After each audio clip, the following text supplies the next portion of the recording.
The Arizona sun, a relentless burning eye in the sky, beat down on Elias Vance as he rode, transforming the already parched earth into a landscape of cracked, unforgiving ochre.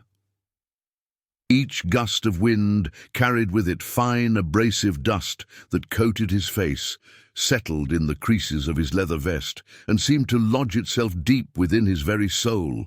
He was a man carved from hardship, his face a map of sun-baked lines and shadows, his eyes perpetually squinted against a world that had offered him little solace. Elias was heading to Sundown Gulch, a name that echoed the grim reality of a place where dreams went to die and life was a constant, brutal negotiation with fate. He carried the ghosts of his past with him, a heavy, invisible burden that made every mile feel like 100. His only companions, the mournful creak of his saddle and the vast, oppressive silence of the desert. Loneliness, a familiar ache, had become as much a part of him as the calloused hands that gripped the reins. As he neared what looked like a forgotten trading post, a desolate collection of warped wood and faded canvas, a sight materialized that brought his horse to an abrupt halt and sent a chill through his hardened veins. Huddled beneath the skeletal branches of a mesquite tree, a tiny figure no bigger than a shadow was barely visible. It was a girl, impossibly small, perhaps no more than 7 years old, her clothes tattered remnants of cloth, her face a mask of grime and unshed tears. Her eyes, wide and luminous with a primal terror, locked onto his, mirroring the shock that had just seized him. He dismounted, his boots crunching on the brittle ground, the sound echoing in the suffocating silence.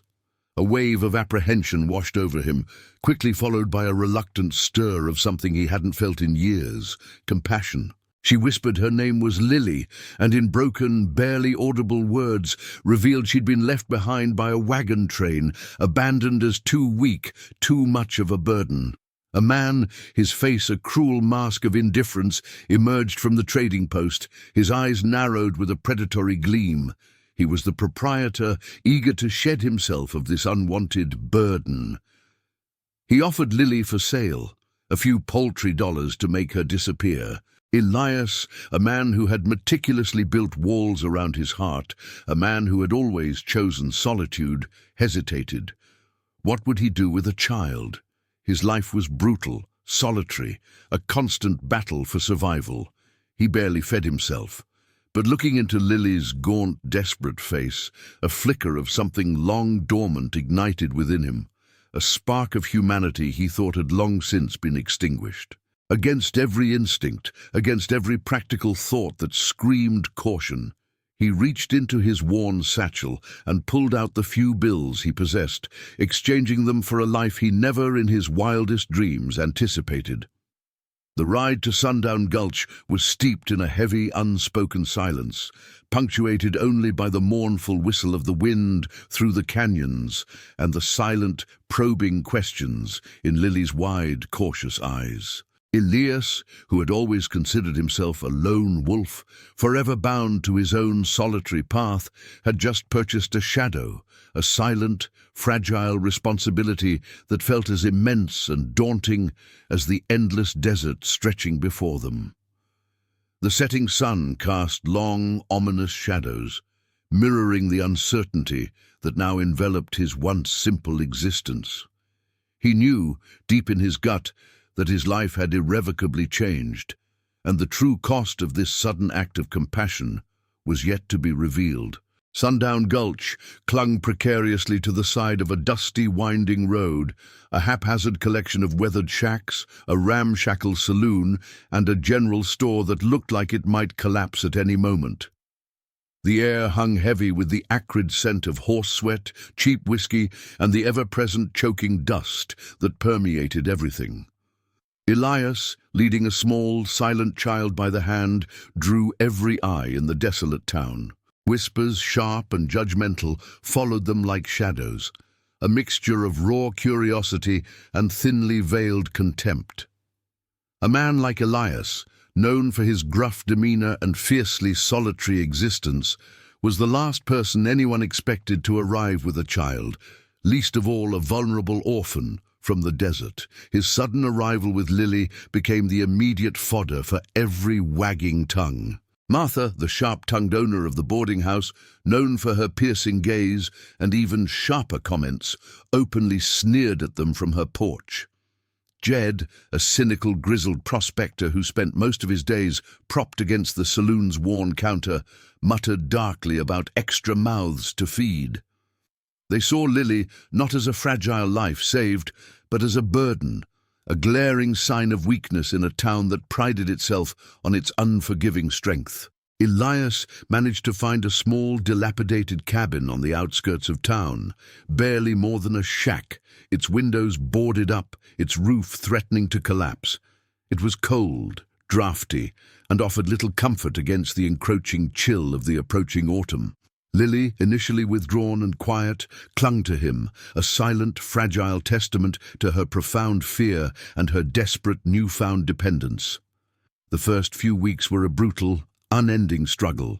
Elias, accustomed to fending solely for himself, found himself clumsily navigating the unfamiliar terrain of caring for another human being. His large, calloused hands, so adept with a pickaxe or a rifle, felt impossibly awkward as he tried to prepare meager meals or mend Lily's torn clothes. He fumbled through domestic tasks, his patience often tested by the sheer unfamiliarity of it all. Lily, deeply traumatized by her abandonment, was plagued by vivid, terrifying nightmares, her small, choked cries piercing the fragile silence of the night. Elias, despite his gruff exterior and his own internal struggles, found himself awkwardly comforting her, his large hands surprisingly gentle as he tried to soothe her fears, whispering reassurances he himself wasn't entirely sure of. He found work at the local mine, a dangerous, back-breaking job that paid barely enough to keep them alive. The relentless, suffocating heat of the summer had given way to the biting, merciless winds of autumn, and the cold, a pervasive, chilling presence, seeped into their small cabin, mirroring the deep, lingering chill that still resided in Lily's heart and threatened to settle permanently in Elias's own. He knew, with a certainty that both frightened and invigorated him, that he had to find a way to provide for her, to somehow carve out a life better than the one she had known, a monumental task in the desolate, unyielding landscape of Sundown Gulch. Every day was a fight, not just for survival, but for a flicker of hope in the deepening twilight of their existence. As the weeks slowly blurred into months, a fragile, almost imperceptible routine began to take root in the small, drafty cabin. Lily, though still prone to moments of quiet withdrawal, started to shed the layers of fear that had encased her. Glimpses of the child she once was, a flicker of curiosity, a shy smile, began to emerge. Her tiny hands, once trembling, now moved with a nascent confidence as she helped Elias with small chores, carefully setting their meager table or stirring a pot of simmering beans over the crackling fire. Elias, in turn, found himself speaking more, the words coming easier, telling her simple, unembellished stories of his travels, tales of rugged mountains and vast plains that surprisingly brought a rare, genuine smile to her face. He even caught himself humming old, forgotten tunes, melodies he hadn't thought of in years, their notes a faint echo of a life he once knew. One sweltering afternoon, deep within the oppressive confines of the mine, the air thick with dust and the clang of pickaxes, Elias overheard whispers. Not the usual gossip, but talk of something significant. A new vein of silver, rumored to be deeper, richer, and far more promising than any found before.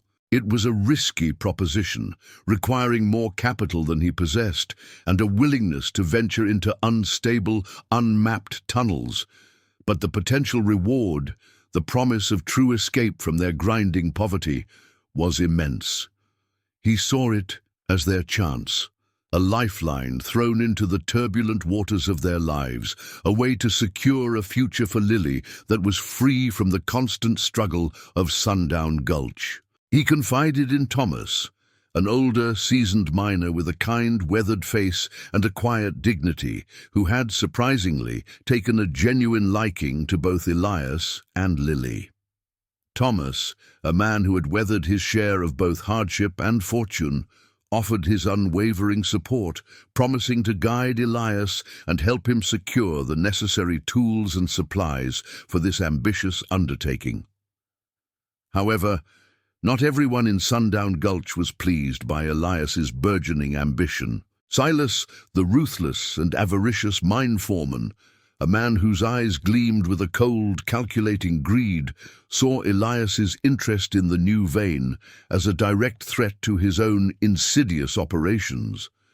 Silas had been systematically siphoning off the mine's profits for years, his pockets growing heavy while others struggled.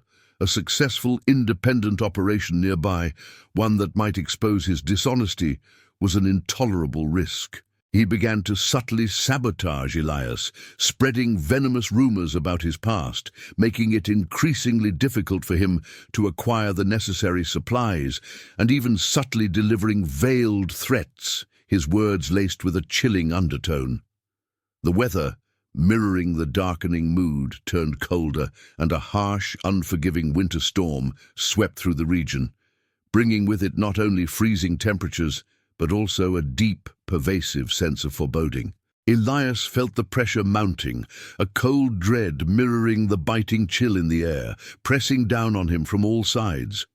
He knew, with an unsettling certainty, that the path ahead would be fraught with danger, not just from the unforgiving land itself, but from the insidious greed and malice of men like Silas.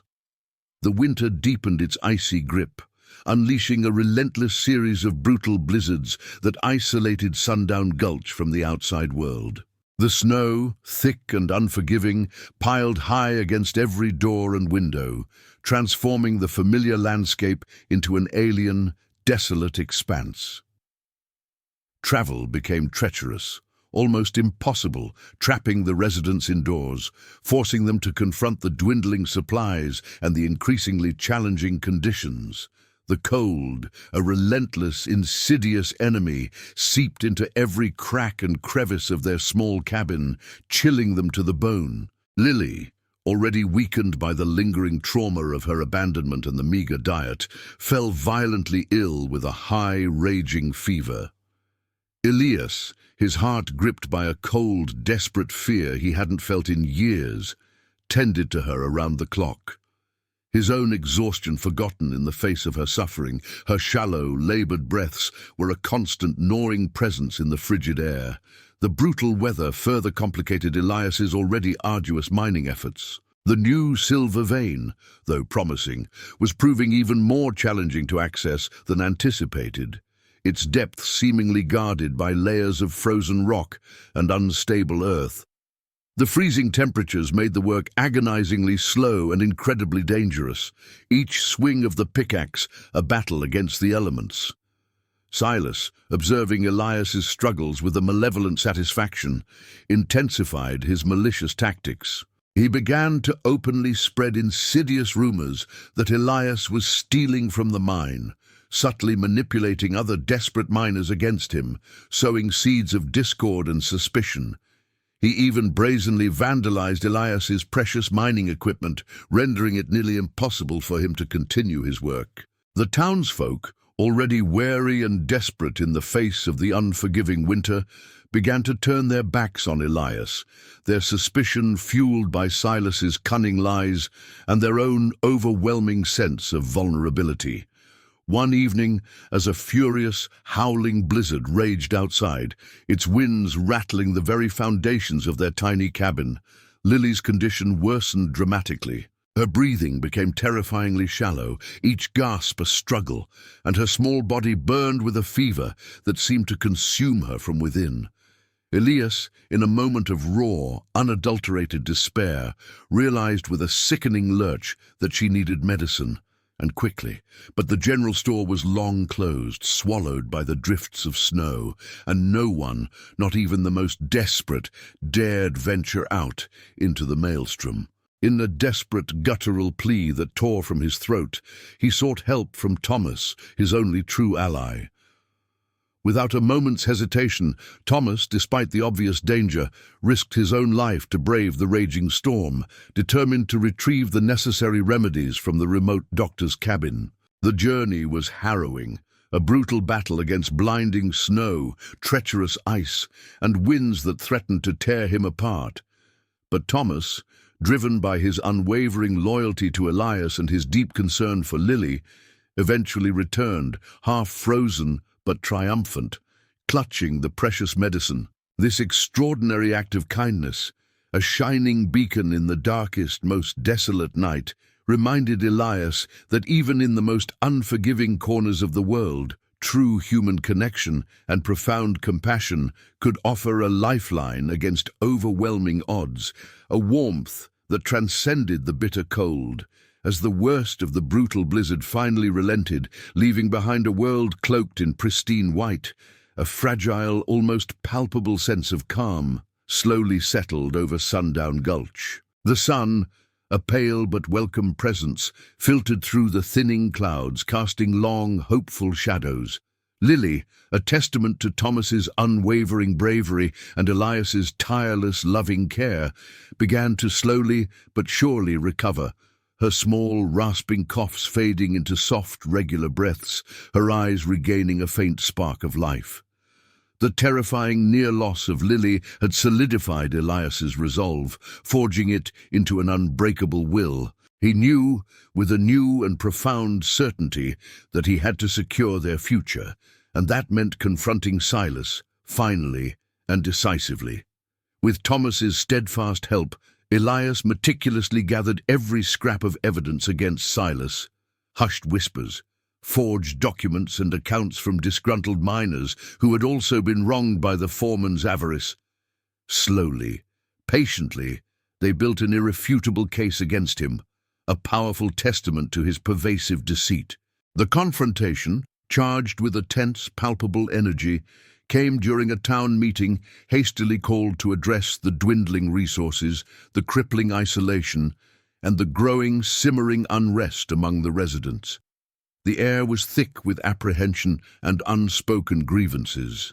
Elias, his voice steady despite the tremor in his hands, stood before the wary townsfolk, armed with his meticulously gathered evidence and bolstered by Thomas's unwavering presence at his side. He laid bare Silas's pervasive deceit, his calculated theft, and his insidious sabotage, his words cutting through the uneasy silence like a sharp blade.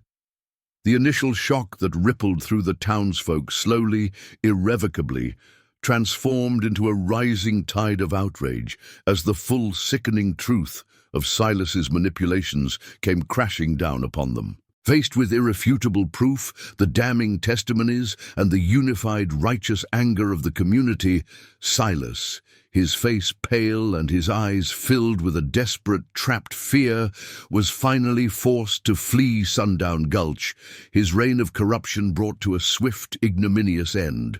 With Silas's toxic presence finally gone, the path to the rich, untapped silver vein lay clear, unburdened by his malicious interference. Elias, infused with a renewed vigor and fortified by the newfound trust and unwavering support of Thomas and the other miners who had once been wary, began to work the rich deposit with a tireless determination. The silver, pure and gleaming, flowed from the earth, bringing with it not only a burgeoning prosperity to Elias and Lily, but also a vital surge of hope to the struggling town. Sundown Gulch, once a desolate symbol of unyielding harshness and pervasive despair, slowly but surely began to transform. New businesses, small but vibrant, tentatively emerged. Families finally had enough to eat, their hunger replaced by a cautious optimism, and a long-dormant sense of community, fragile but growing, began to tentatively flourish amidst the dust. Elias, once a solitary, troubled man, a ghost haunting his own life, found a profound purpose that extended far beyond his own survival. He built a modest but comfortable home for himself and Lily, a sanctuary filled with warmth and the burgeoning sounds of laughter. Lily, once a frail, terrified child, had blossomed into a lively, intelligent, and fiercely spirited young girl, her eyes now sparkling with curiosity and joy. Their bond, forged in the crucible of hardship and nurtured by an unwavering, unconditional love, was now unbreakable, a powerful testament to the resilience of the human spirit.